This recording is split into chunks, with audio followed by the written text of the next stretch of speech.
तर बिना चैन कहाँ गोरी रे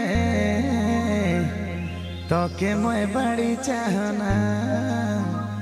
ए रानी बात के मोरमा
के छोटा मोटा चीज सोना के गहना देबू दे दे गो किस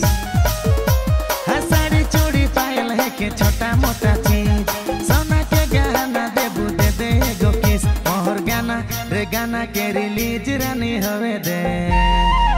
तो के थार में घुमाबू गाना हिट होवे दे मोहर गाना रे गाना के रिलीज रानी होवे दे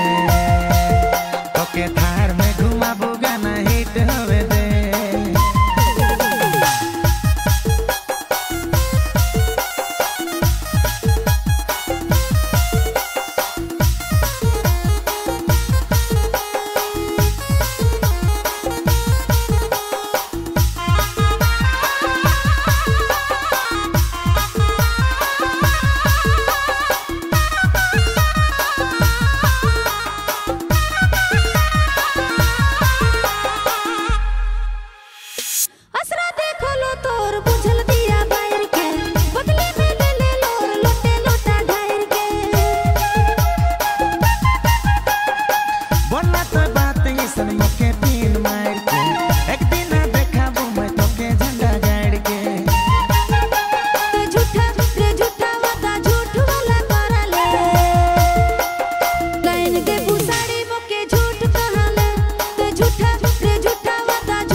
हंस देनी थोड़ा भूल जानी बीतल दिन के सितारा लागल साड़ी देबू तो के सच्चे कीन के